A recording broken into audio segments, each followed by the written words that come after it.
this time of year surely brings hope. At Christmas, all the relatives come together, even those from my late father-in-law's side. Having bought into Irene's propaganda, they all looked at me coldly.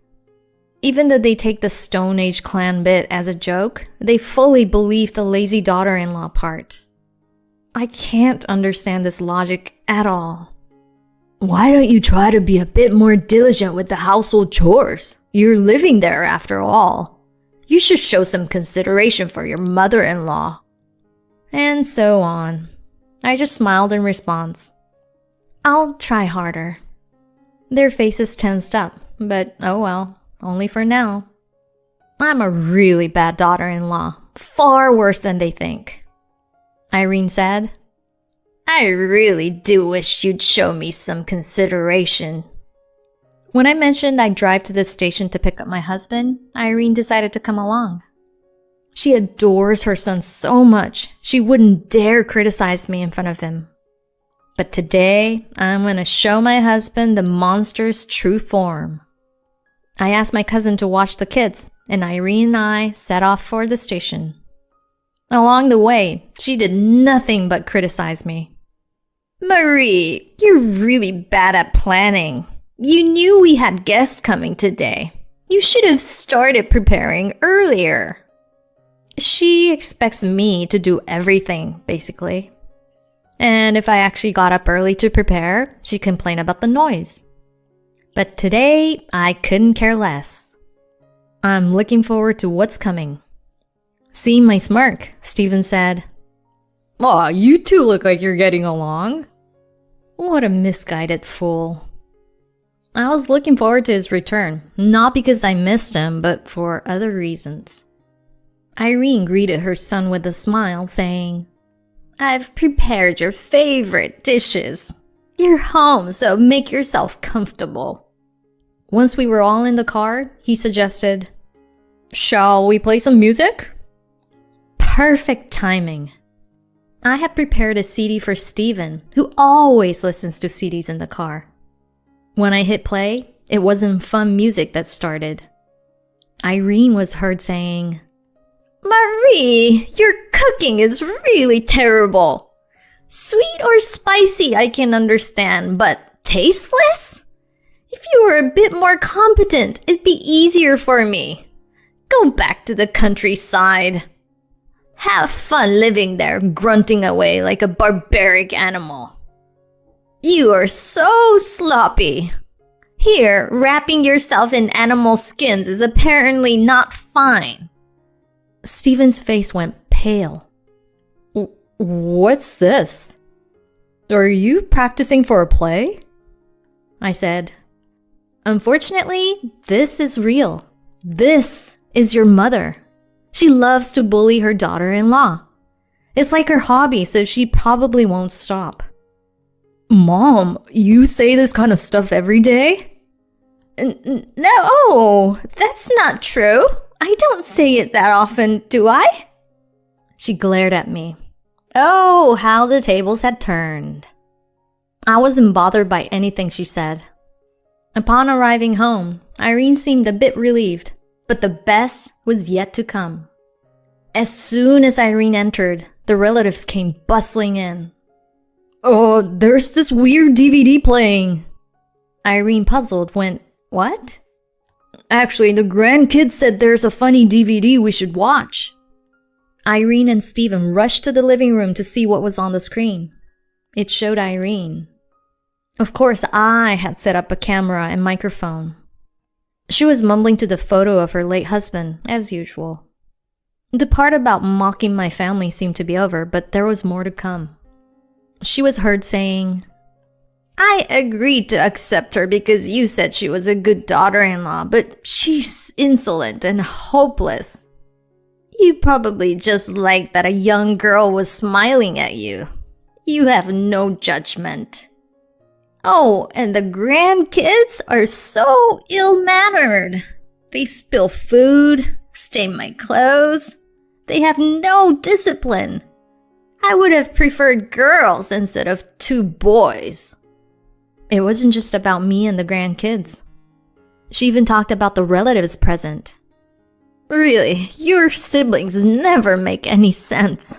They laugh too loud at things that aren't funny, lacking in class. That's probably why they couldn't get into a decent company. And she didn't stop at family. She gossiped about neighbors too.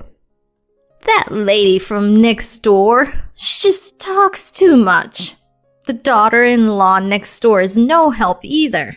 She's just like Marie. Irene turned pale and quickly removed the DVD from the player. The title written on it was No Longer There, Season 1. I had recorded the footage on camera, compiled it onto a DVD, and gave it a drama-like title so its contents wouldn't be immediately obvious if found. The No Longer There series goes up to Season 10. Before leaving to pick up my husband, I had handed the DVD to my eldest son saying, "If you're bored, you can put this on." Sure enough, he told the relatives to play it.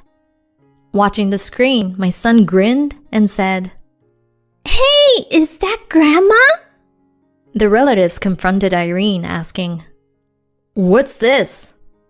Irene stammered, Well?"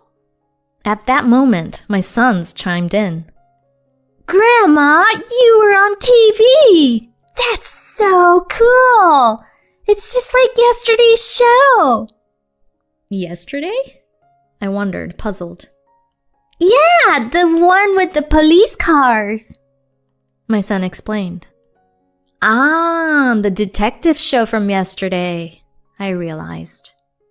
The scene where the criminal confesses looked similar to this. I remembered an actress around Irene's age playing the culprit and couldn't help but burst out laughing. Irene, having watched the same TV show, seemed to understand the reference and had a complicated look on her face.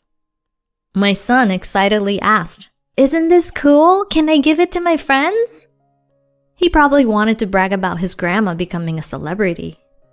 Irene's scream filled the air. "Please, don't do that."